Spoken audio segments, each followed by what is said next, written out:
साहब ने जन्म दिया था, लेबोजियर ने। और रसायन शास्त्र, मिस्र में पहली बार रसायन शास्त्र की खोज हुई थी कैमी नाम की मिट्टी से। मिस्र में पहली बार रसायन शास्त्र की खोज हुई थी कैमी नाम की मिट्टी से। पहले चला हम लोग ये नहीं पढ़ाया करते थे कि किधर गया, जन्म कहाँ हुआ था, रसायन शास्त्र का जन्म कहाँ हुआ था। रसायन शास्त्र का जन्म हुआ था किसने दिया था, ये हम लोग पहले नहीं पढ़ाया करते थे, लेकिन अब पढ़ाते हैं कि रसायन शास्त्र का जन्म जो है वो किसने दिया था, लेबोजियर ने दिया था। और ये कहाँ हुआ था, मिस्र में हुआ था। और किस मिट्टी से हुआ था, कैमी नाम की मिट्टी से हुआ था, जिसका रंग कैसा था दोस्त मेरे, काले रंग का था। जिसका रंग कैसा था, काले रंग का था। जिसका रंग कैसा था दोस्त मेरे, काले रंग का था। देखो 18वीं शताब्दी में फ्रांसीसी रसायन शास्त्र एंटोनियो लेबोजियर को आधुनिक रसायन विज्ञान का जनक माना जाता है। अब आते हैं ठोस में। देखो चला, ठोस का आकार आयतन दोनों निश्चित होता है। वहीं गैस का जाओगे तो आकार भी अनिश्चित, आयतन भी अनिश्चित। लेकिन वही अगर द्रव का जाओगे तो आयतन निश्चित, आकार अनिश्चित। देखो एकदम सिंपल है, क्वेश्चन पूछेगा तो फंस जाओगे। कहते हैं दोस्त मेरे, ठोस में आओगे उसका आकार और आयतन दोनों निश्चित होता है। गैस में आओगे ना आकार निश्चित ना आयतन निश्चित। और द्रव में आओगे तो आयतन निश्चित और आकार अनिश्चित। आयतन तो निश्चित है द्रव का, 1 लीटर लोगे तो 1 लीटर लेगा, लेकिन आकार अनिश्चित हो जाएगा द्रव का। तो अब बता दो, अब बताओ तो गति किसमें ज्यादा होगी। गति की अगर बात करोगे तो गति सबसे ज्यादा होगा गैस में, उससे कम होगा द्रव में, और उससे कम होगा ठोस में। और अगर विसरण का गुण कहें, विसरण का गुण कहें, विसरण का गुण बताओ तो विसरण विसरण विसरण का मतलब होता है घुलने मिलने का गुण। इस सबसे ज्यादा किसमें होगा, गैस में होगा, उससे कम द्रव में होगा, और सबसे कम दोस्त मेरे ठोस में होगा। गैस में सबसे ज्यादा, द्रव में उससे कम, ठोस में सबसे कम। देख लो, कहता है ठोस, इसका आयतन और आकार दोनों निश्चित होता है, वो जैसे पत्थर, कोयला इत्यादि। अब कहता है द्रव, इसका आयतन तो निश्चित होता है 1 लीटर का 1 लीटर, लेकिन आकार परिवर्तनशील होता है, जैसे पानी, दूध, तेल। गैस, इसका आयतन और आकार दोनों परिवर्तनशील होता है गैस का, ना आयतन निश्चित होता है और ना आकार निश्चित होता है, दोनों परिवर्तनशील होता है। आ जाइए, गतिज ऊर्जा बताइए सबसे ज्यादा किसमें होगा, गैस में, द्रव में, ठोस में। विसरण सबसे ज्यादा गैस में, उससे कम द्रव में, उससे कम ठोस में। विसरण मतलब घुलने मिलने का गुण। संपीड्यता मतलब दबाया जाएगा, सबसे ज्यादा गैस, उससे कम द्रव, उससे कम ठोस में। फिर आ जाओ दोस्त मेरे, इसके अलावा तुमको क्या पूछता है क्वेश्चन, प्लाज्मा के बारे में पूछता है। किसके बारे में पूछता है दोस्त मेरे, आज जो क्लास हम आपकी ले रहे हैं ये थोड़ा सा हम दूसरे जगह से ले रहे हैं, तो हो सकता है नेटवर्क का दिक्कत हो, थोड़ा बर्दाश्त कीजिएगा। 1 आध मिनट का बफरिंग हो सकता है, तो बफरिंग के जस्ट बाद फिर हम आपसे जुड़ जाएंगे। बताइए जल्दी से क्या हो जाएगा। प्लाज्मा पदार्थ की 4th स्टेट ऑफ मैटर है, प्लाज्मा पदार्थ की 4थी अवस्था है। और प्लाज्मा अवस्था का तापमान जो होता है ये लगभग 20,000 डिग्री सी तक होता है, 20,000 डिग्री सी तक होता है। ये सब नहीं पूछेगा, आपको पूछेगा सूर्य और तारों की उष्मा। सूर्य और तारों की जो उष्मा है, सूर्य और तारों की उष्मा प्लाज्मा अवस्था के कारण होती है। सूर्य और तारों की उष्मा जो होती है ये प्लाज्मा अवस्था के कारण होती है। सूर्य और तारों की उष्मा प्लाज्मा की अवस्था के कारण होती है। सूर्य और तारों की अवस्था प्लाज्मा अवस्था के कारण होती है। बताओ तो सूर्य में ईंधन के रूप में हम लोग किसका उपयोग करते हैं, सूर्य में ईंधन के रूप में हम लोग किसका उपयोग करते हैं, हाइड्रोजन का, और दूसरा यूज करते हैं हीलियम का। बता दो आंसर क्या हो जाएगा। सूर्य में किसका उपयोग करते हैं, हाइड्रोजन का कि हीलियम का, जल्दी बता। इधर संभल जा जरा, फिर मोहब्बत करने चल। हेलो हेलो हेलो हेलो, जल्दी बता आंसर क्या हो जाएगा, व्हाट इज द आंसर, जल्दी बता आंसर क्या हो जाएगा। एसके झा सर नहीं लग रहे हैं, थोड़े काले काले लग रहे हैं। चला, कैमरा का थोड़ा सा गड़बड़ी है, थोड़े काले काले लग रहे हैं, लेकिन कोई बात नहीं, कंटेंट एकदम गोरा गोरा है। बताइए तो जल्दी से आंसर क्या हो जाएगा, व्हाट इज द आंसर, जल्दी बताइए आंसर क्या हो जाएगा। सूर्य में ईंधन के रूप में हाइड्रोजन और उत्पाद के रूप में हीलियम का प्रयोग करते हैं। उत्पाद के रूप में हम लोग किसका उपयोग करते हैं दोस्त मेरे, हीलियम का उपयोग करते हैं। अब कहते हैं बोस-आइंस्टीन कंडेंसेट या पदार्थ की 5वीं अवस्था, सूर्य और तारों की उष्मा प्लाज्मा अवस्था के कारण। सूर्य और तारों की उष्मा प्लाज्मा अवस्था के कारण, महाभिविया यही पूछेगा, सूर्य और तारों की उष्मा प्लाज्मा अवस्था के कारण। सूर्य और तारों की उष्मा प्लाज्मा अवस्था के कारण, सूर्य और तारों की उष्मा प्लाज्मा अवस्था के कारण। मोमबत्ती, अब देखो चला, एक चीज और ध्यान रखना, मिल जाए वो भौतिकी, ना मिले वो रासायनिक। देखो अभी क्या है, भौतिक परिवर्तन, भौतिक परिवर्तन, एक है दोस्त मेरे रासायनिक परिवर्तन। एक भौतिक परिवर्तन, एक रासायनिक परिवर्तन। तो भौतिक परिवर्तन में होता है मिल जाए वो भौतिकी और ना मिले वो रासायनिक, मिल जाए वो भौतिकी और ना मिले वो रासायनिक, मिल जाए वो भौतिकी और ना मिले वो रासायनिक। जकरा में परिवर्तित होने के बाद फिर से मिल जाएगा वो भौतिक परिवर्तन, और जकरा में नहीं मिलेगा वो रासायनिक परिवर्तन। जकरा में मिल जाए वो भौतिकी, ना मिले वो रासायनिक, मिल जाए वो भौतिकी, ना मिले वो रासायनिक, मिल जाए वो भौतिकी, ना मिले वो रासायनिक। अब देखो ना मिल जाए, मिल जाए मतलब पानी से बर्फ बनेगा, पानी से बर्फ बनेगा, अब बर्फ से फिर पानी बन जाएगा, यानी मिल जाएगा। फिर देखो खाने का पचना या मोमबत्ती का जलना, मोमबत्ती का पिघलना होगा तो भौतिक परिवर्तन, लेकिन मोमबत्ती का अगर जलना हो जाए, मोमबत्ती का जलना अगर हो जाए, मोमबत्ती का जलना हो जाए तो ये रासायनिक परिवर्तन है। मोमबत्ती पिघल जाएगा भौतिक परिवर्तन है, अब मोमबत्ती जल जाएगा रासायनिक परिवर्तन है। मोमबत्ती पिघल जाएगा भौतिक परिवर्तन, क्योंकि पिघल रहा है मतलब फिर से मिल जाएगा, मिल जाएगा मतलब भौतिक परिवर्तन। और नहीं पिघलेगा, ना पिघले यानी जल जाए, तो जल जाए तो क्या हो जाएगा, नहीं मिलेगा, और नहीं मिलेगा तो रासायनिक परिवर्तन। चलो एक क्वेश्चन हम आपको दे देते हैं दोस्त मेरे, एक क्वेश्चन हम आपको देते हैं, जल्दी से बताइए, खाने का पचना कौन परिवर्तन है? खाने का पचना, एकदम देखते हैं आप बना पाते हैं कि नहीं। भौतिक परिवर्तन है, मिल जाए वो भौतिकी अब फिर से ना मिले वो रासायनिक। बताओ आंसर जल्दी से क्या हो जाएगा, मिल जाए वो भौतिकी, ना मिले वो रासायनिक, क्या हो जाएगा आंसर जल्दी बता। मिल जाए वो भौतिकी, ना मिले वो रासायनिक, व्हाट इज द आंसर? दिल संभल जा जरा,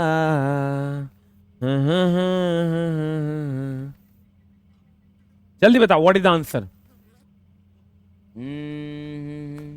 एकदम चला, अगर बीच में कभी बफरिंग उफरिंग हो जाए तो हम आज अपने स्टूडियो से क्लास नहीं ले रहे हैं, थोड़ा सा दिक्कत हो सकता है। जल्दी बताओ खाने, तो तुरंत फिर अगले दोस्त 1 मिनट के अंदर फिर हम आपसे जुड़ जाएंगे। आंसर बता, खाने का पचना कौन परिवर्तन है? भौतिक परिवर्तन है कि रासायनिक परिवर्तन? दोस्त मेरे मिलेगा नहीं ना, पच जाएगा तो फिर मिलेगा, और ना मिले तो कौन परिवर्तन है? रासायनिक परिवर्तन है। अब एक बात, मोमबत्ती का पिघलना भौतिक परिवर्तन है, मोमबत्ती का जलना, जल जाएगा नहीं मिलेगा ना, रासायनिक परिवर्तन। अब मोमबत्ती अगर जल रहा है तो आप भौतिक रासायनिक दोनों कह सकते हैं, क्योंकि पिघलेगा तब ना जलेगा। तो ये एनसीईआरटी में दिया हुआ है आपका क्वेश्चन। देखो कहते हैं मोमबत्ती के जलने में भौतिक एवं रासायनिक दोनों परिवर्तन होता है। मोमबत्ती का जलना उदाहरण है, जलेगा तो रासायनिक परिवर्तन। अगर कह देगा मोमबत्ती का जलने में भौतिक एवं रासायनिक परिवर्तन दोनों है, लेकिन कोई एक चुनना होगा तो रासायनिक परिवर्तन। मोमबत्ती के जलते समय कौन परिवर्तन? भौतिक रासायनिक दोनों। भौतिक अवस्था में परिवर्तन लाया जा सकता है। देखो जैसे भौतिक अवस्था का मतलब हुआ दोस्त मेरे ठोस, ठोस से बनेगा द्रव, और द्रव से बनेगा गैस, ठोस से बनेगा द्रव और द्रव से बनेगा गैस। ध्यान से देख लो, ठोस से क्या बनेगा दोस्त मेरे? द्रव, और द्रव से बनेगा गैस। ठोस से बनेगा द्रव और द्रव से बनेगा क्या? गैस। तो आप गौर से देखिएगा, तो इसको गर्म कीजिएगा तभी ना बनेगा, गर्म कीजिएगा मतलब उष्माशोषी अभिक्रिया है, ये उष्माशोषी अभिक्रिया है।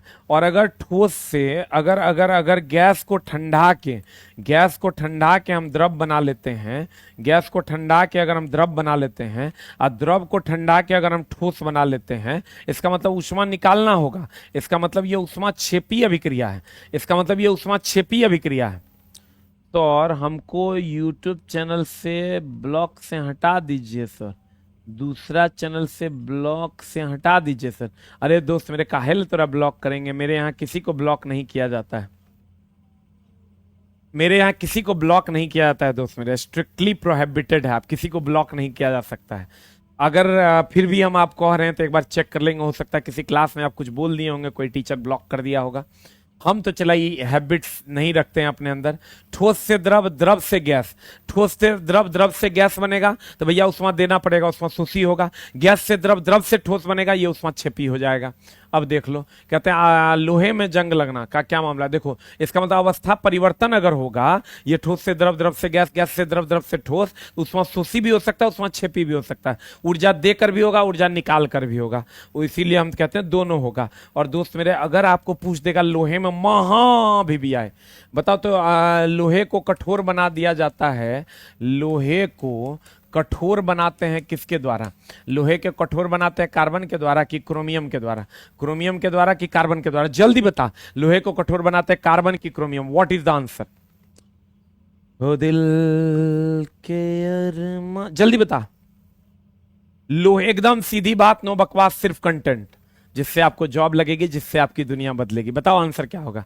लोहे को कठोर बनाता है कार्बन, लेकिन अगर जंगरोधी बनाएगा तो क्रोमियम। अब लोहे का क्या क्वेश्चन है, चला लोहा का क्या क्वेश्चन है। लोहा में जंग लगता है, ये जंग लगना एक गंभीर समस्या है।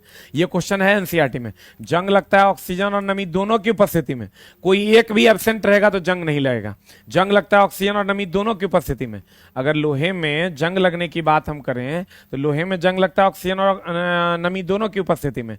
लेकिन दोस्त मेरे एगो चीज और ध्यान रखिएगा, लोहे में जंग लगने पर पहले भार बढ़ेगा, पहले भार बढ़ेगा, पहले भार बढ़ेगा और फिर घटेगा, और फिर घटेगा। क्योंकि चला नॉर्मली अगर सिंगल ऑप्शन में देगा कि भार क्या होगा, बढ़ेगा कि घटेगा, तो कहेंगे दोस्त मेरे कि भार बढ़ जाएगा। अगर कहे अगर अगर अगर अगर अगर कहे कि बताओ लोहे में जंग लगेगा तो भार क्या होगा, तो कहेंगे बढ़ जाएगा। सीधी बात, नो बकवास, सिर्फ कंटेंट, भार बढ़ जाएगा। लेकिन अगर एक ऑप्शन रहे पहले बढ़ेगा फिर घट जाएगा, ये आंसर सही होगा। पहले बढ़ेगा और फिर क्या होगा, घट जाएगा। और ये एक रासायनिक परिवर्तन है, क्योंकि नहीं ना मिलेगा, एक बार जंग लग के खत्म हो गया तो नहीं मिलेगा। तो ये एक रासायनिक परिवर्तन है। और ये ऑक्सीकरण अभिक्रिया है, ये ऑक्सीकरण अभिक्रिया है। यह एक रासायनिक परिवर्तन है और यह एक ऑक्सीकरण अभिक्रिया है। जल्दी लिख, यह एक रासायनिक परिवर्तन है और यह एक ऑक्सीकरण अभिक्रिया। जंग लगेगा, जंग लगना ऑक्सीजन और नमी की उपस्थिति में। जंग लगना लोहे की एक गंभीर समस्या है। भार बढ़ेगा फिर घटेगा, रासायनिक परिवर्तन है, ऑक्सीकरण अभिक्रिया है। इसमें से कोई एक क्वेश्चन पूछ देता है। तुझे तेरी मोहब्बत का, जल्दी लीक चला, यहां से एक क्वेश्चन रहबे करेगा, फिर बाद में आके नहीं कहना कि सर था आप बताए नहीं थे। दोस्त मेरे, जो कंटेंट हम आपको दे रहे हैं या कोई भी गुरुजी दे रहे हैं, उससे आपका जीवन बदलेगा। इसलिए अपने जीवन को बदलने की ओर एक कदम जरूर उठाइए। लोहे पर जंग लगता है, जंग लगने के लिए ऑक्सीजन तथा जल अर्थात जलवाष्प दोनों आवश्यक होता है। अब देखो तत्व क्या है दोस्त मेरे, तत्व कहते हैं, तत्व जैसे आयरन एक तत्व है, तत्व जो है आयरन एक तत्व है, इसके सूक्ष्मतम कण को हम कहते हैं परमाणु। ये जो परमाणु अणु की बात हो रही है, चला परमाणु, ये शब्द दिया था डेमोक्रिट्स ने, ये शब्द दिया था डेमोक्रिट्स ने। और ये जो तत्व के लिए शॉर्ट प्रतीक है, ये दिया था बर्जीलियस ने। चला जब पूछेगा ना, एक नंबर से गड़बड़ा जाइएगा तो दिक्कत हो जाएगा। और तू मेरा शेर है इसलिए एकदम, चला भर दिन तो एंटरटेनमेंट करवे करते हैं, कंटेंट के साथ थोड़ा देर गुजार लीजिए, पूरा जीवन एंटरटेनमेंट करने का मौका मिल जाएगा। बताइए जल्दी से आंसर क्या हो जाएगा। कहते हैं तत्व के सूक्ष्मतम कण को परमाणु कहते हैं। परमाणु शब्द डेमोक्रिट्स ने दिया था और तत्व को सूक्ष्मतम रूप में लिखने के लिए बर्जीलियस साहब ने कहा था। तत्व को एक छोटे सिंबल्स में लिखना ये बर्जीलियस ने कहा था। और अगर आप तत्व की बात करोगे दोस्त मेरे, एगो चीज जान लो आप, भूपरपट्टी पर तत्व तीन प्रकार के होते हैं, आपको भी पता है, धातु, अधातु, उपधातु। भूपरपट्टी पर OSI AlFe, भूपरपट्टी पर जो तत्वों का क्रम है वो है OSI AlFe। भूपरपट्टी पर जो तत्वों का क्रम है वो क्रम क्या है दोस्त मेरे, OSI AlFe। ओ क्या है दोस्त मेरे, ओ अधातु है, ओ अधातु है। सिलिकॉन क्या है दोस्त मेरे, सिलिकॉन उपधातु है, सिलिकॉन उपधातु है। और ये जो है ये धातु है, ये जो है ये धातु है। यही अगर कहेगा मनुष्य में अगर कह देगा तो मनुष्य में OCHNCA, OCHNCA। अब मनुष्य के शरीर में पता है आपको सबसे ज्यादा ये तो हो गया तत्व। अगर यौगिक की बात करेगा ना तो H2O, उससे कम फैट, उससे कम कार्बोहाइड्रेट, ये सब रहता है दोस्त मेरे। सबसे ज्यादा तुमका पूछेगा तो ऑक्सीजन तत्व में, यौगिक में सबसे ज्यादा पूछेगा तो H2O, और सबसे कम मात्रा में पूछेगा तो मैंगनीज, सबसे कम मात्रा में पूछेगा तो मैंगनीज। देखो कितना अच्छा बच्चा सब है, चुपचाप आके पढ़ रहा है, के की कर रहा है उससे मतलब नहीं है इसको सिर्फ पढ़ने से मतलब। मनुष्य OCHNCA, H2O fat, fat, protein, carbohydrate. अब भूपरपट्टी पर सबसे ज्यादा ऑक्सीजन होता है। और सबसे पहले प्रयोग की जाने वाली धातु बताओ तो, सबसे पहले प्रयोग की जाने वाले धातु कौन है, आयरन की कॉपर, जल्दी बता। सबसे पहले प्रयोग, सबसे ज्यादा प्रयोग किया जाता है आयरन। अगर तुमको क्वेश्चन पूछेगा सबसे ज्यादा प्रयोग किया, सबसे पहले प्रयोग कौन किया गया था, सबसे पहले क्या लिखते हैं हम,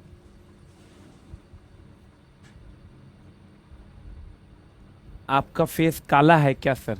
अरे दोस्त मेरे, हम बहुत गोरे आदमी हैं, ऐसे नहीं बोलिए, दिल टूट जाएगा हमारा। बताइए जल्दी से आंसर क्या हो जाएगा।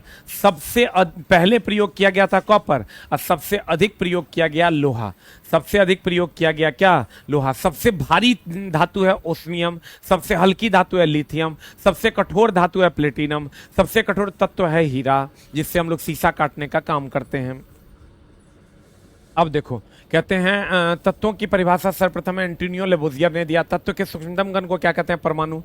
तत्व के प्रतीक का सुझाव सर्वप्रथम वर्जिलियस ने दिया था कि Fe होता है, N होता है। भूपरपट्टी पर तत्वों का क्रम OSiAlFe होता है। भूपरपट्टी पर तत्वों का क्रम OSiAlFe होता है। भूपरपट्टी पर धातुओं का क्रम AlFeCANA होता है। भूपरपट्टी पर धातुओं का क्रम भूपरपट्टी पर धातुओं का क्रम होता है AlFeCANA। मानव शरीर में तत्वों का क्रम देख लो OCHNCA। सबसे ज्यादा ऑक्सीजन होता है। जीवित मानव शरीर में सबसे कम मात्रा में पाया जाता है मैंगनीज। वायुमंडल में कहेगा सबसे ज्यादा नाइट्रोजन कितना परसेंट? 78%। ये पूछेगा। और ऑक्सीजन 21%। ई चला पूछेगा। और क्रिया गैस कह देगा तो 1%। वायुमंडल में सर्वाधिक मात्रा में पूछेगा नाइट्रोजन 78%, ऑक्सीजन 21%। लेकिन अगर ब्रह्मांड में पूछेगा, वायुमंडल और ब्रह्मांड में अंतर है। वायुमंडल हमारे चारों ओर है, अब ब्रह्मांड तो पूरे ब्रह्मांड है। ब्रह्मांड में सबसे ज्यादा पूछेगा था हाइड्रोजन। याद रखना चला, एनसीईआरटी का क्वेश्चन है। वायुमंडल में सर्वाधिक मात्रा में नाइट्रोजन 78%, उसके बाद ऑक्सीजन 21%। लेकिन ब्रह्मांड अगर पूछेगा में सर्वाधिक मात्रा में, यहां भी लड़का मार देता है नाइट्रोजन, गलत हो जाएगा। Hydrogen is the right answer पूरे ब्रह्मांड में। मानव शरीर में देखो, अभी तुरंत बताए थे यौगिक का क्रम H2O, प्रोटीन, फैट, कार्बोहाइड्रेट। अब आ जाओ मिश्रण के प्रकार। मिश्रण दो प्रकार का, एक समांगी, एक विषमांगी। समांगी मतलब जिसमें सभी चीजें समान रूप से मिल जाती है। समांगी जिसमें समान रूप से नहीं मिलेगा विषमांगी। जो समान रूप से मिल जाएगा, जैसे ले लो पानी और अल्कोहल समान रूप से मिल जाता है समांगी। बालू और पानी नहीं मिलता है तो भी समांगी है। तो ये चला नहीं के बराबर पूछता है, लेकिन फिर भी देख लिया। समांगी चीनी और जल, नमक, अल्कोहल तथा जल समान रूप से मिल जाएगा, लेकिन वही रेत और जल नहीं मिलेगा, विषमांगी है। अब देख लो चला, तत्व किसको कहते हैं? जैसे देखो, अकेले सूत्र होगा ये तत्व है, किसी के साथ सूत्र होगा यौगिक है, और सूत्रे नहीं होगा तो ये मिश्रण है। जैसे आप ले लीजिए वायु, वायु का कोई सूत्र होता है, शरबत का कोई सूत्र होता है, तो ये सब दोस्त मेरे मिश्रण है। ये सब क्या है? मिश्रण है। देख लो, आयरन अकेले है, तत्व है, किसी के साथ सूत्र है, यौगिक है, कोई सूत्र नहीं है, मिश्रण है। तो देख लो, लिख दिया, अकेले सूत्र होगा तत्व होगा, किसी के साथ सूत्र होगा यौगिक होगा, अब मिश्रण कोई सूत्र नहीं होगा, मिश्रण होगा। अब बताओ चला, अगर आपको कह दें कि वायु क्या है, अभी तुरंत बताएं, जल्दी बताओ वायु क्या है? यौगिक है। वायु का मतलब आप ऑक्सीजन मत समझिए, वायु का मतलब आप ऑक्सीजन मत समझिए, यही क्वेश्चन पूछता है। वायु का मतलब आप ऑक्सीजन नहीं समझिए, वायु वायु है, उसमें सबका मिश्रण है। बताइए आंसर क्या हो जाएगा? अब तो बता दो मेरी जाने मोहब्बत, मेरी जाने वफा, मेरी जाने मिंखुड़िया, आंसर बता। वायु क्या है दोस्त मेरे? मिश्रण है। अब देख लो, प्रभाजी आसवन और ई सब नहीं पढ़ना है, सीधा तुमको हम बता देते हैं, दुएगो लाइन पढ़ना है। एगो प्रभाजी आसवन विधि, प्रभाजी आसवन विधि, पेट्रोलियम का शुद्धिकरण, पेट्रोलियम का शुद्धिकरण, पेट्रोलियम का शुद्धिकरण, प्रभाजी आसवन विधि, पेट्रोलियम का शुद्धिकरण, और समुद्री जल का शुद्धिकरण होता है आसवन। आसवन विधि की अगर हम बात करें तो समुद्री जल का शुद्धिकरण, एकदम चला महाभिविया, जल्दी से लिख लो, अगर पूछेगा तो यही पूछेगा, समुद्री जल का शुद्धिकरण, समुद्री जल का शुद्धिकरण। कहते हैं दोस्त मेरे, पेट्रोलियम का शुद्धिकरण हो जाएगा प्रभाजी आसवन, पेट्रोलियम का शुद्धिकरण प्रभाजी आसवन, और समुद्री जल का शुद्धिकरण हो जाएगा आसवन, समुद्री जल का शुद्धिकरण हो जाएगा आसवन। एकदम चला महाभिव्यय पूछेगा। एक मिनट तनिक कमेंट्स को चला हम मिनिमाइज कर लेते हैं। अरे ऐसे काहे कर रहे हो, चलवा सबका कमेंट्स देखने दो। पता चला आंसर, पीडीएफ चला टेलीग्राम पे डाल दिया गया। प्रभाजी आसवन पेट्रोलियम का शुद्धिकरण, और आसवन समुद्री जल का शुद्धिकरण। आसवन दोस्त मेरे समुद्री जल का शुद्धिकरण, प्रभाजी आसवन पेट्रोलियम का शुद्धिकरण, प्रभाजी आसवन पेट्रोलियम पूछता है चला, एकदम छपेगा। प्रभाजी आसवन पेट्रोलियम का शुद्धिकरण, प्रभाजी आसवन पेट्रोलियम का शुद्धिकरण, आसवन समुद्री जल का शुद्धिकरण। यही दो चला याद रखना है। इसके बाद विसरण, विसरण क्या होता है? विसरण घुलने मिलने का गुण विसरण कहलाता है। खाने की गंध आपके नाक तक आती है, सेंट की बोतल से सुगंध आपके नाक तक आती है, ये सब क्या है? विसरण है।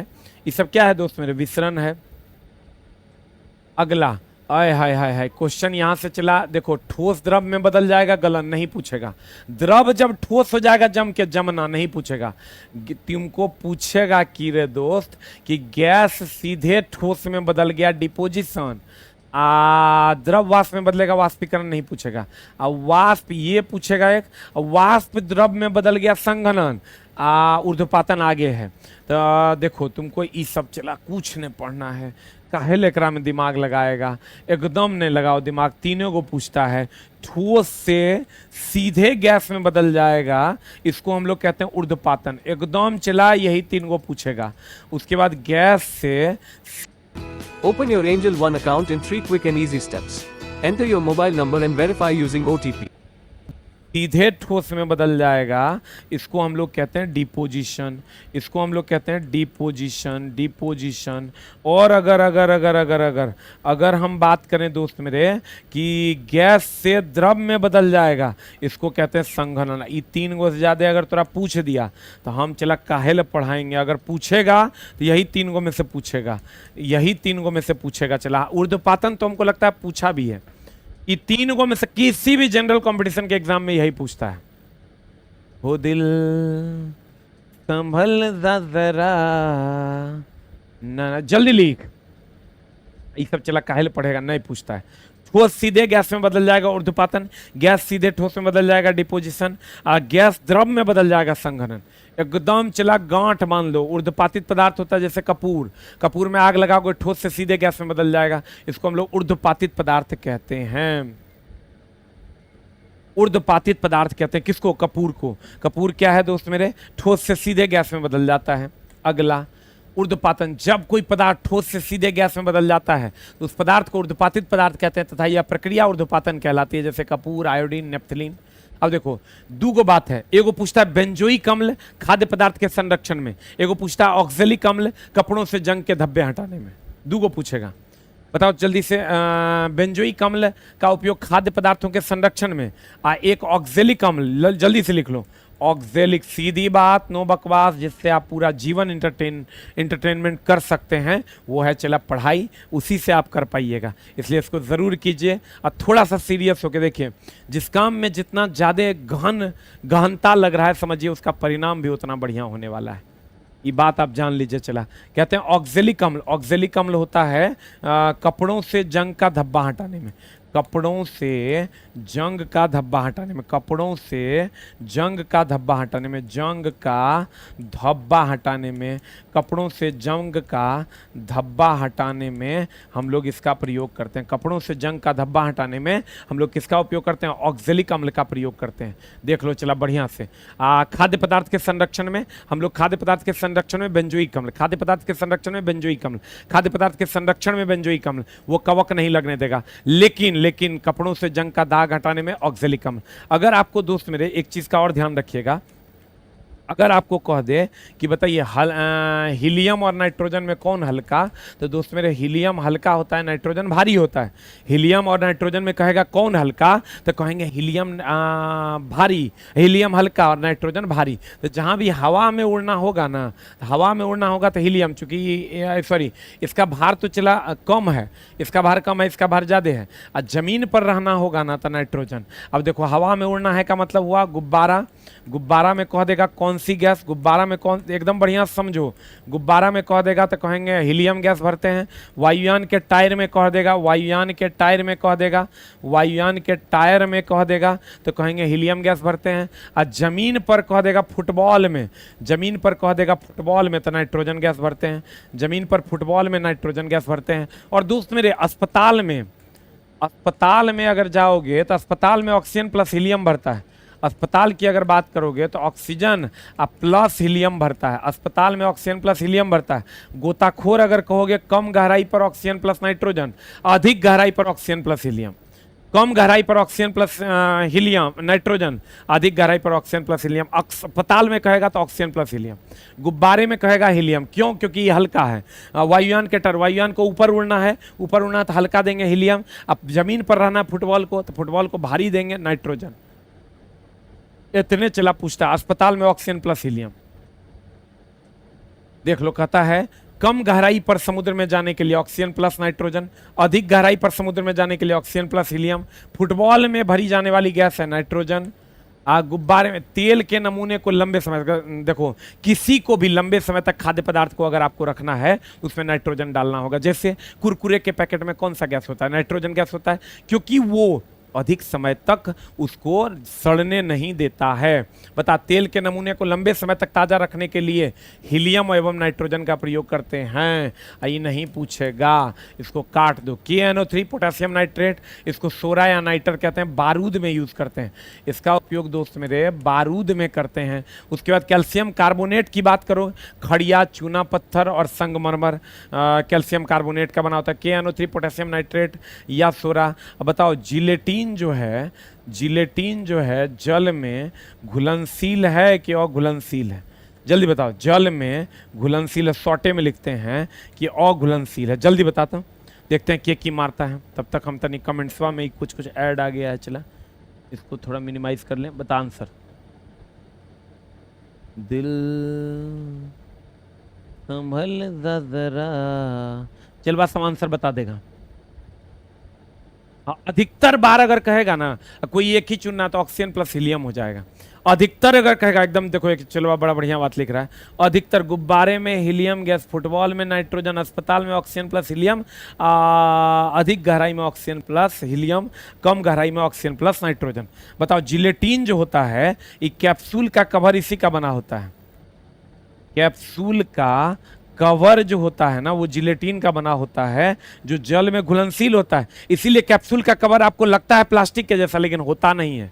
लगता है प्लास्टिक के जैसा लेकिन होता नहीं। ये सब महा VVI क्वेश्चन है। चला, पोटेशियम, एगो सिल्वर नाइट्रेट पूछेगा, देखो एगो तोरा ने पूछेगा तो यही पूछेगा। मतदाता के स्याही में हम लोग सिल्वर नाइट्रेट का उपयोग करते हैं। सिल्वर आयोडाइड का कहेगा। कृत्रिम वर्षा में हम लोग इसी का उपयोग करते हैं। उसके बाद हाइड्रोजन फ्लोराइड का कह देगा। कांच पर लिखने के लिए हम लोग इसी का उपयोग करते हैं। कांच पर लिखने के लिए हम लोग इसका उपयोग करते हैं। 3 को पूछेगा। पोटेशियम नाइट्रेट का उपयोग बारूद या सोरा में करते हैं। हम तो चला जान झोंक देंगे। ये लिखता है लाइव में बार बार आ जाता है। लाइव में कहाँ आता है ऐड? लाइव में भी आता है क्या ऐड? अच्छा कोई बात नहीं, चला यूट्यूब का पॉलिसी है, चला उसको क्या कर सकते हैं। जिलेटिन की अगर हम बात करें, बताओ तुमसे चला अभी कोई फीस लेते हैं? तुमसे अभी कोई फीस लेते हैं लेकिन खड़ा होकर पढ़ाते हैं ना, चला लेकिन कभी सोचा है कि पूरा सिस्टम दोस्त मेरे कैसे चलता है? हमारे पेड कोर्सेस होते हैं जिसको 100, 200, 300 में बच्चे खरीदते हैं, उसमें उसको पढ़ाते हैं, तो हमारा ये सिस्टम चलता है दोस्त मेरे। इतना आसान नहीं है। एगो अभी माइकवा खराब हो गया तो 17,000 रुपया का एगो खाली तरवा आया है। इतना गड़बड़ है। चला तो टोटल 30,000 रुपया का है। अब टोटल 30,000 का खाली तार खराब हो जाएगा। लेकिन खैर छोड़िए, इस सब बात पे नहीं डालते हैं। जिलेटिन कैप्सूल का आवरण, खाली चला याद रखिएगा हमको कि अगर जॉब लग जाए तो एक बार खाली आके थैंक यू बोल दीजिएगा, एक बार हंस के एगो मिठाई खिला दीजिएगा, हो सकेगा तो। जल्दी बताइए, जिलेटिन कैप्सूल का कवर। जिलेटिन कैप्सूल का जो जिलेटिन है जल में घुलनशील है। कितना बच्चा चला जॉब होने के बाद मिलने आएगा? एक बार 8 टाइप करो। आज जो नहीं मिलने आएगा यार कुछ मत टाइप करो। कितना बच्चा जॉब होने के बाद मिलने आएगा? एक बार 8 टाइप करो। संभल जरा। बता, मोती का मुख्य अवयव कैल्शियम कार्बोनेट। अंडे का बाहरी आवरण कैल्शियम कार्बोनेट है। देखो लिख ले, कैप्सूल का बाहरी आवरण बना होता है जिलेटिन का, जो जल में घुलनशील है।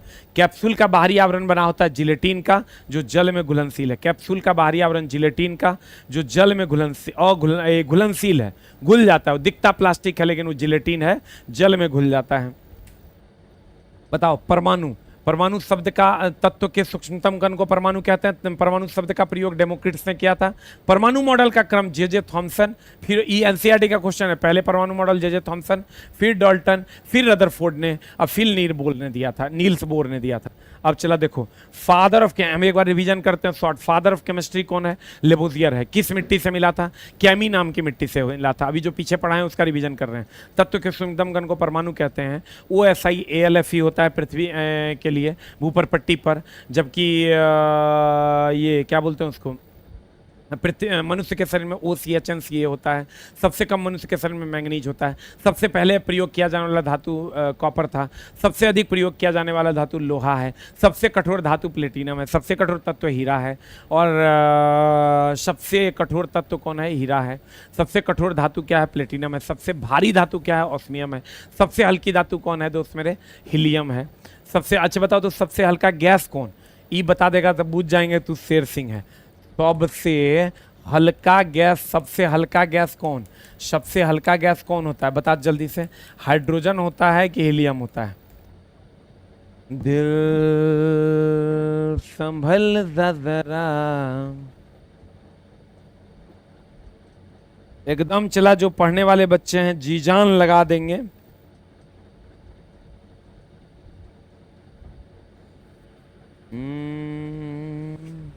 आंसर बताओ जल्दी से, क्या हो जाएगा? What is answer? What is answer? सबसे हल्का गैस अगर कहेगा दोस्त मेरे तो हाइड्रोजन। हीलियम नहीं, पता नहीं क्यों लड़का मार देता है हीलियम। तुम लोगों में से बहुत बच्चा मार दिया हीलियम, लेकिन सबसे हल्का गैस हाइड्रोजन और दूसरी सबसे हल्की गैस हीलियम। दूसरी सबसे हल्की गैस कौन हो जाएगी? हीलियम। दूसरी सबसे हल्की गैस कौन हो जाएगी? हीलियम। अब देखो चला, तत्व के सूक्ष्मतम कण को परमाणु कहते हैं। परमाणु शब्द पर डेमोक्रिट्स ने परमाणु का मॉडल क्वेश्चन दिया हुआ एनसीईआरटी में। जे थॉमसन, फिर डाल्टन, फिर रदरफोर्ड, फोर बोरब्यूरी। थॉमसन का परमाणु मॉडल, परमाणु उदासीन है, इसके बारे में थॉमसन ने बताया था, लेकिन ये सब नहीं पूछेगा। डाल्टन, इसके अनुसार परमाणु अविभाज्य है। बुनियादी सिद्धांत यही दिया था। बुनियादी सिद्धांत, बुनियादी सिद्धांत जो है, बुनियादी सिद्धांत जो है वो डाल्टन ने दिया था। बुनियादी सिद्धांत जो है परमाणु के बारे में, ये डाल्टन ने कहा था। रदरफोर्ड ने नाभिक का खोज किया। Very very important. किसने नाभिक का खोज किया था दोस्त मेरे? खाली सुन लोगे ना चला तो बहुत फायदा हो जाएगा। रदरफोर्ड ने नाभिक का खोज किया था। रदरफोर्ड ने नाभिक का खोज किया था।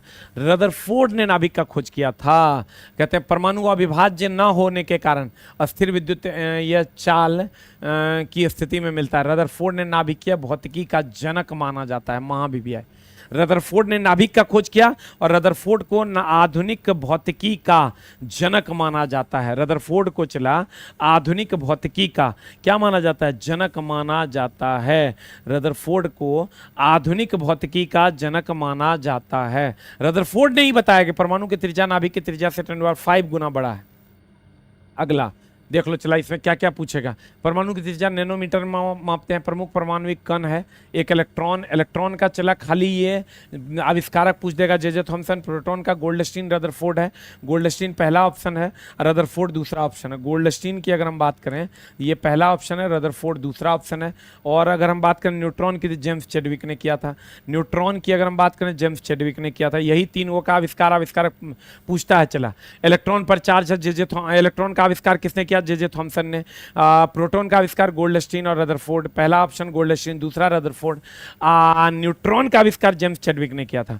न्यूट्रॉन का आविष्कार किसने किया था दोस्त मेरे? जेम्स चैडविक ने किया था। इलेक्ट्रॉन, प्रोटॉन, न्यूट्रॉन में इलेक्ट्रॉन सबसे हल्का मौलिक कण है, जबकि न्यूट्रॉन सबसे भारी मौलिक कण है। पॉजिट्रॉन, इसको चला एंटी पार्टिकल कहते हैं। देखो, इलेक्ट्रॉन होता है E-, तो पॉजिट्रॉन होता है E+। इसको कहते हैं इलेक्ट्रॉन, इसको कहते हैं इलेक्ट्रॉन, और इसको कहते हैं पॉजिट्रॉन। इसको कहते हैं दोस्त मेरे पॉजिट्रॉन, इसको कहते हैं इलेक्ट्रॉन, और इसको कहते हैं पॉजिट्रॉन। इलेक्ट्रॉन का ठीक उल्टा होता है पॉजिट्रॉन। इलेक्ट्रॉन का एंटी पार्टिकल है पॉजिट्रॉन।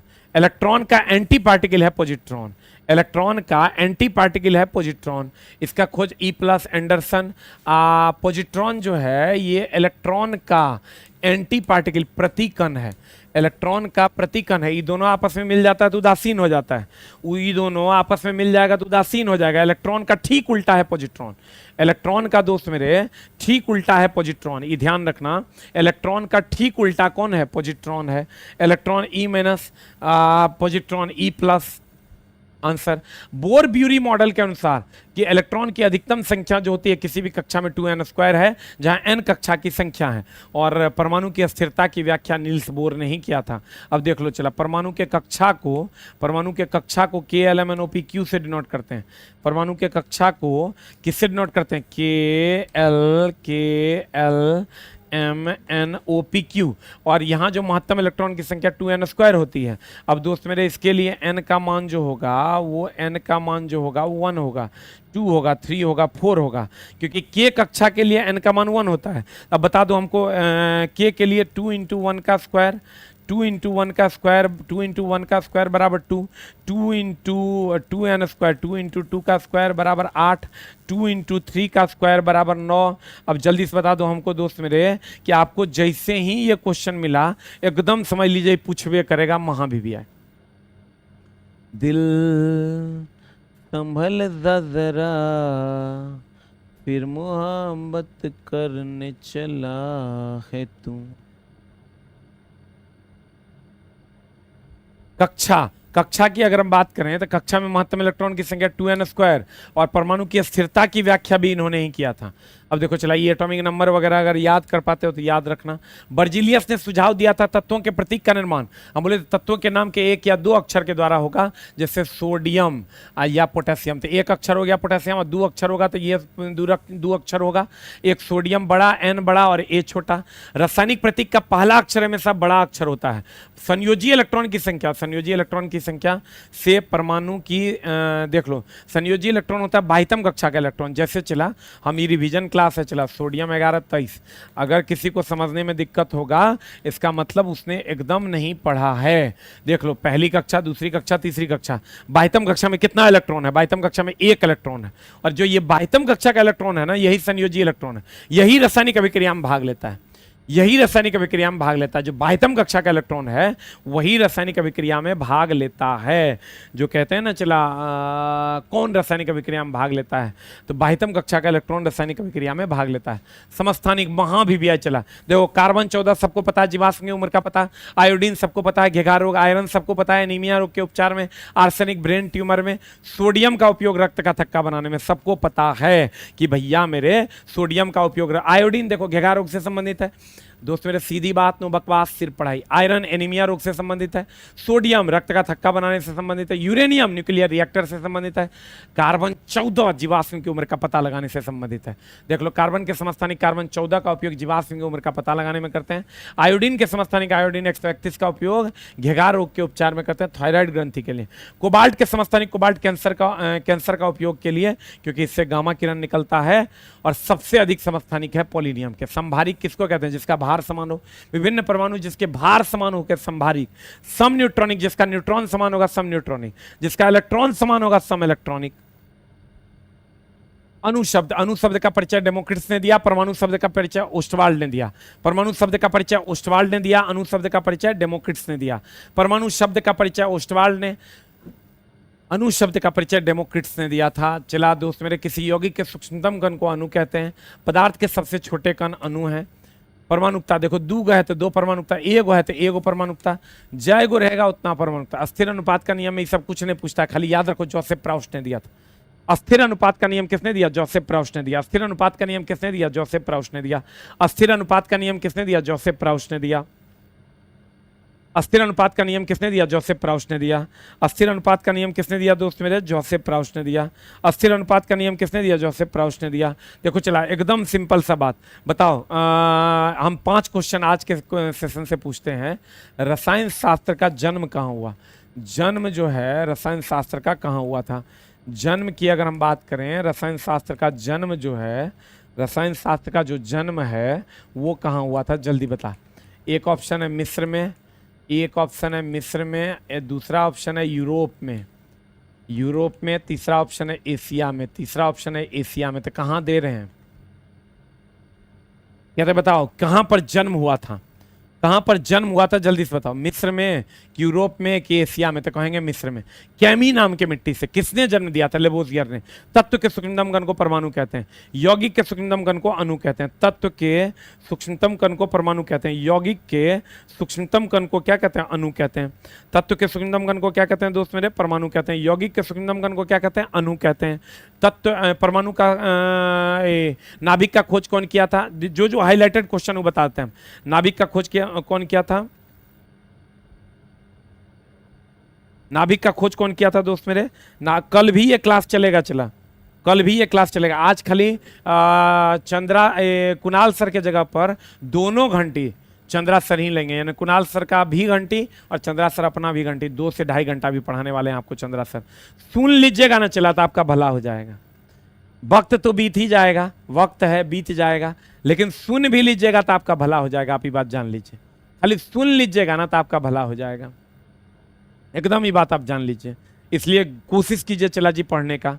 अब दोस्त मेरे देखो, कहते हैं हमने आपको कहा कि नाभिक का खोज कौन किया था? नाभिक का खोज रदरफोर्ड ने किया। नाभिक का खोज किसने किया? रदरफोर्ड ने। इलेक्ट्रॉन का खोज जे थॉमसन ने। प्रोटॉन का खोज गोल्डस्टीन या रदरफोर्ड? गोल्डस्टीन पहला ऑप्शन, रदरफोर्ड दूसरा ऑप्शन। और जेम्स चैडविक ने न्यूट्रॉन का खोज किया था। पॉजिट्रॉन एंटी पार्टिकल के रूप में जाना जाता है। इलेक्ट्रॉन का ठीक एंटी पार्टिकल है पॉजिट्रॉन। इलेक्ट्रॉन का ठीक एंटी पार्टिकल है पॉजिट्रॉन। विसरण सबसे ज्यादा गैस में होता है, उससे कम द्रव में होता है, उससे कम ठोस में होता है। विसरण का गुण सबसे ज्यादा गैस, उससे कम द्रव, उससे कम ठोस में होता है। विसरण का गुण सबसे ज्यादा गैस, उससे कम द्रव, और उससे कम किसमें होता है दोस्त मेरे? ठोस में होता है। सबसे ज्यादा विसरण का गुण किसमें होता है? गैस, उससे कम द्रव, और उससे कम क्या होता है? ठोस होता है। जैसे गैसों का घुलना मिलना, क्या कहलाता है? विसरण। अच्छा बताओ चला, सूर्य और तारों की ऊष्मा किस अवस्था के कारण होती है? जल्दी बता, हम इतना मेहनत करते हैं, वो लिख लो तू भी। बताओ, लिख के बताओ क्या होगा आंसर, पूछबे करेगा। सूर्य और तारों की ऊष्मा किस अवस्था के कारण होती है?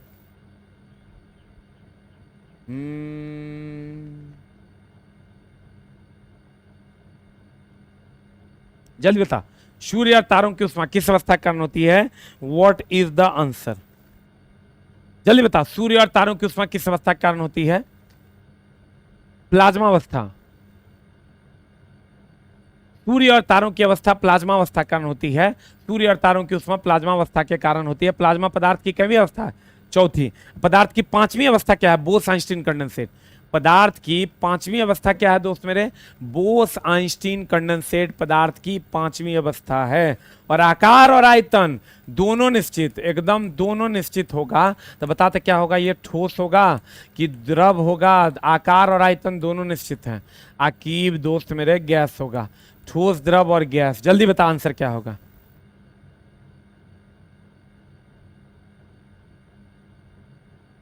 बता। द्रव्यमान, द्रव्यमान, आकार और आयतन दोनों निश्चित होता है, कौन होगा? ठोस की, द्रव की, गैस? आकार और आयतन दोनों निश्चित होता है। जल्दी बता। ठोस इज द राइट आंसर है। आकार और आयतन दोनों निश्चित। गैस का ना आकार निश्चित ना आयतन निश्चित, दोनों निश्चित। और द्रव का आयतन तो निश्चित होता है, आकार अनिश्चित होता है। आकार क्या होता है? अनिश्चित होता है। अच्छा बताओ चला, CO2 जो है ये तत्व है कि यौगिक है? तत्व है कि यौगिक है? CO2 की अगर हम बात करें, तत्व है कि यौगिक है कि मिश्रण है? जल्दी बता।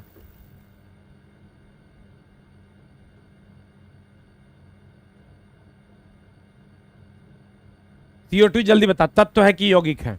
जकर किसी के 7 सूत्र होगा क्या होगा? जल्दी बता। कल फिर मिलेंगे चला 11:10 में। What is answer? CO2 किसी के 7 सूत्र है ना तो यौगिक है। किसी के 7 सूत्र है दोस्त मेरे तो यौगिक है। और सबको मेरा प्रणाम, नमस्कार। 2 चैप्टर अभी चला हम कंप्लीट कर दिए, और यही 2 चैप्टर बड़ा चैप्टर था, आगे छोटे छोटे चैप्टर्स हैं तो हो गया। अभी चला थोड़ा सा, चूंकि हम इस सेंटर से हैं और उस सेंटर से चंद्रा सर पढ़ाएंगे अभी 2.5 घंटा। खाली चला वक्त है बीत जाएगा, पेशेंस के साथ सुन लो तो और फायदा हो जाएगा तेरा। पेशेंस के साथ खाली सुन लोगे तो फायदा हो जाएगा, एकदम चला पेशेंस के साथ खाली सुन लो तो फायदा हो जाएगा। इसलिए दोस्त मेरे खूब मन लगा के पढ़िए। अभी उस सेंटर से लाइव होगा तो हो सकता है 2-4 सेकंड का बफरिंग होगा, क्योंकि यहाँ काटेंगे और फिर वहां से लाइव करेंगे तो 2-4 सेकंड का बफरिंग होगा, तो उसको थोड़ा झेल लेना है। और 2.5 घंटा चला, वक्त उसका भी बीतेगा जो क्लास करेगा, वक्त उसका भी बीतेगा जो क्लास नहीं करेगा। वक्त कैसा बिताना है आप देख लीजिए। Thank you very much, love you all, नमस्कार।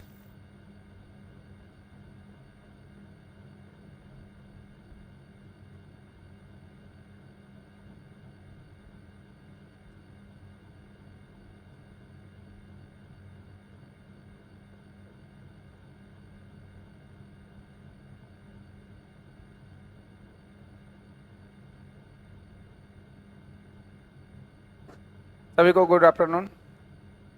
आज बहुत कम लोग आए हैं, आप लोग प्रैक्टिस कर रहे होंगे घर पे, नहीं? हम लोग थोड़ा स्पीड से किया जाए था क्या? क्वालिटी हम लोग का था ना, हम लोग कहां तक पहुंचे थे?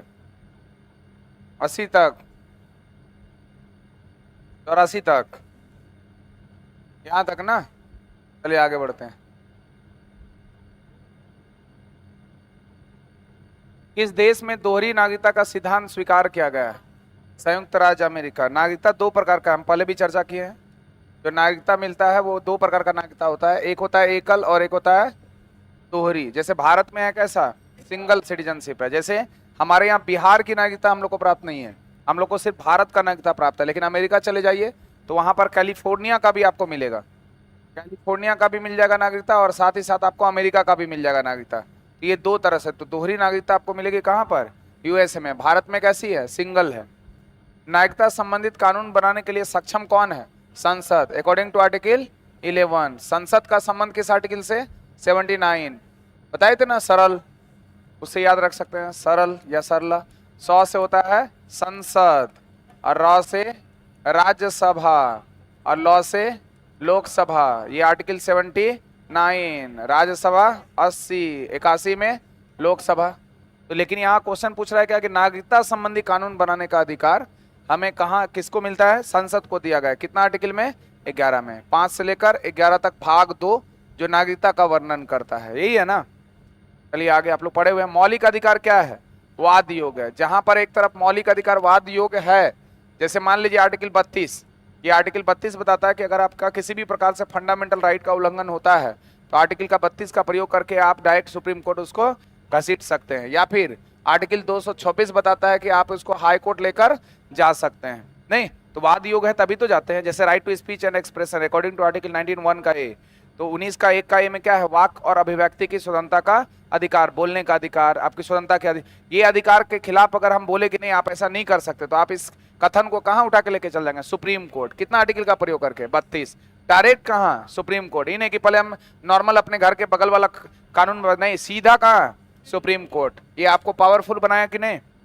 एक आदमी को पावरफुल बनाया कि नहीं? 226 के तहत कहां पहुंच जाएंगे? एकदम सीधा हाई कोर्ट। और इसी में चर्चा किया गया है रीट। कितना प्रकार का? 5 प्रकार का रीट चर्चा करता है। जहां 5 प्रकार का रीट बीपीएससी के लिए क्वेश्चन बनेगा। 5 प्रकार का रीट 32 जो है वो सिर्फ फंडामेंटल राइट के दायरे के अंतर्गत करता है। वहीं 226 आर्टिकल जो है रीट के अलावे, जो फंडामेंटल राइट है उसके अलावे भी और भी चीजों का प्रयोग करता है। यानी 226 में प्रयोगों की संख्या क्या हो गई? बढ़ गई। और ये जो है सुप्रीम कोर्ट में प्रयोगों की संख्या लिमिटेड है। इसका मतलब ये कम व्यापक है, ये ज्यादा व्यापक है। तो दोनों में से ब्रॉड कौन है? 226। तो पूछेगा आर्टिकल 32 और आर्टिकल 226 में कौन सा कथन सही है? तो आर्टिकल 226 32 की अपेक्षा ज्यादा व्यापक है, या फिर 32 226 की तुलना में ज्यादा व्यापक है? क्या होगा? ज्यादा व्यापक कौन है? 226। वहां दिमाग में आएगा एग्जाम में आपका कि सुप्रीम कोर्ट सर बताए हैं 32, आइए बताए हैं हाई कोर्ट कितना? 226। तो व्यापक मतलब बड़ा। बड़ा होगा कौन? सुप्रीम कोर्ट से बड़ा कौन होता है? लेकिन आंसर नहीं माना है। आंसर क्या होगा? 224। तो आर्टिकल 13, 32 और 226 इंसान को पावरफुल बनाता है। यह अधिकार हम लोग को ऐसा दिया हुआ है संविधान के द्वारा जो इंसान को क्या बनाता है? पावरफुल। जहां एक तरफ मौलिक अधिकार वाद योग्य है, मतलब आप जाकर उसको कानून में, न्यायालय में चुनौती दे सकते हैं, वहीं पर डीपीएसपी वाद योग्य नहीं है। डीपीएसपी को आप न्यायालय में चुनौती नहीं दे सकते। Right to principle of state policy, इसका खुद का आर्टिकल है 37 में कहा गया कि ये वाद योग्य वस्तु, वाद योग्य ये है ही नहीं, विवाद है ना। अगर आपको देता है सरकार, सरकार मतलब राज्य, क्योंकि यहाँ पर पढ़ते होंगे आप लोग, राज्य के नीति निर्देशक तत्व, यानी नीति निर्देशक तत्व किसको पावरफुल बनाता है? राज्य को। जबकि यहाँ पर आदमी को पावरफुल बनाता है। तो ये याद रखिएगा, फंडामेंटल राइट किसको दिया गया है? नागरिक को। नागरिक में दोनों आ जाएगा, विदेशी हो या भारतीय हो, व्यक्ति को दिया गया है। जबकि यहाँ पर किसको दिया गया है? राज्य को। राज्य आपको देता है तो मानिए, नहीं देता है तो कोई दिक्कत नहीं है। जैसे आर्टिकल 45, आर्टिकल 45 में शिक्षा का अधिकार, right to education according to article 45, ये किसके अंतर्गत आता है? डीपीएसपी। लेकिन आप जिद नहीं कर सकते सर 45 में है आपको देना पड़ेगा शिक्षा का अधिकार। नहीं देगा तो लीजिए, नहीं देगा तो चुपचाप बैठे रहिए। लेकिन वही आर्टिकल 21 का ए में भी है, फंडामेंटल राइट में आपका क्या? मौलिक अधिकार में राइट टू एजुकेशन, शिक्षा का अधिकार। यहां पर नहीं देगा तो मांग के घसीट के लेंगे उससे, है ना, कि आपको देना पड़ेगा, नहीं तो हम कहां पहुंच जाएंगे? सुप्रीम कोर्ट पहुंच जाएंगे। समझ रहे हैं? तो डीपीएसपी वाद योग्य नहीं है, जा सकते होगा, है ना, आपातकालीन स्थिति में। ऑनलाइन वाले लोग को भी थोड़ा देख ले। ऑनलाइन वाले लोग जो इतने भी लोग होंगे, दिक्कत होगा तो बताना। सर बोर्ड का लाइट कम कीजिए। हाँ, ब्राइटनेस ज्यादा है। अब टेक्निकल एक्सपर्ट आपकी बातों को सुन रहे होंगे तो आएंगे अभी। जल्दी से, बफरिंग भी कर रहा है थोड़ा, टेक्निकल एस्पेक्ट सुन रहे होंगे तो तुरंत पहुंच जाएंगे। अभी मौलिक अधिकार निलंबित किए जा सकते हैं, कब? आपातकालीन स्थिति में किए जा सकते हैं, है ना। मौलिक अधिकार जो है, जैसे आपातकाल आएगा तो आपातकाल के कंडीशन में मौलिक अधिकार को निलंबित करने का अधिकार है। जैसे आपात, हम लोग क्या पढ़ते हैं? आपात। आपात कितना प्रकार का? 3 प्रकार का। आर्टिकल 352, आर्टिकल 356, आर्टिकल 360, ये कितने प्रकार के आपात हो गए? 3 प्रकार का। एक आपात है जिसको हम लोग बोलते हैं राष्ट्रीय आपात, नेशनल इमरजेंसी। एक होता है आपका राष्ट्रपति शासन, राष्ट्रपति शासन, और एक आपका वित्तीय आपात, वित्तीय आपात। अब इसमें थोड़ा सा बीपीएससी के लायक क्वेश्चन क्या है, नॉर्मल क्वेश्चन तो सब बना लेता है। तो 352 में है राष्ट्रीय आपात, जो 3 आधार पर लगाया जाता है। एक है युद्ध के आधार पर, एक है बाह्य आक्रमण के आधार पर, और एक था मतलब है नहीं, आंतरिक गतिरोध, इंटरनल डिस्टर्बेंस। और ये आंतरिक गतिरोध क्या कर दिया? हटा दिया। इसके जगह पर क्या लाया? सशस्त्र विद्रोह। और हम बताए थे हटाने वाला संविधान संशोधन कौन? 44। और जोड़ने वाला कौन? भूलना नहीं है, 42। कब आया था? 1976। ये आया था 1978। तो जोड़ने वाला कौन? 42। तोड़ने वाला कौन? 44। तो बोलेंगे किस संविधान संशोधन के द्वारा आंतरिक गतिरोध को हटाया गया? 44। किसके द्वारा हटाया गया? 44वां संविधान संशोधन 1978 के द्वारा आंतरिक गतिरोध को हटा दिया गया, क्योंकि इंदिरा गांधी इसका मिसयूज की थी 1975 में। 1975 का जो राष्ट्रीय आपात लगा था वो इंदिरा गांधी लगाई थी, है ना, नेशनल डिस्टर्बेंस जिसको बोलते हैं। उसके कारण लगा कि जैसे तैसे कोई भी कानून का मजाक उड़ा देगा, इसके लिए संविधान संशोधन की प्रक्रिया हुई। और वो संविधान संशोधन का चर्चा है हमारा आर्टिकल 368। 368 में क्या चर्चा किया गया? संविधान संशोधन जो कितने प्रकार से किए जाते हैं? 3। एक साधारण बहुमत, अगर 50% के लगभग हो जाए तो सिंपल मेजोरिटी से हो गया। दूसरा है स्पेशल मेजोरिटी, मतलब अगर उसका कितना 2/3 अगर हो जाए बहुमत तो पारित कर देगा। और तीसरा है विशेष बहुमत प्लस आधे से अधिक राज्यों का समर्थन। 368 इसको बोलते हैं संविधान संशोधन। संविधान संशोधन कितने तरीके से? 3 तरीके से। एक साधारण बहुमत, एक विशेष बहुमत, और एक विशेष बहुमत प्लस आधे से अधिक राज्यों का समर्थन होना चाहिए। तो याद रखिएगा यहाँ संविधान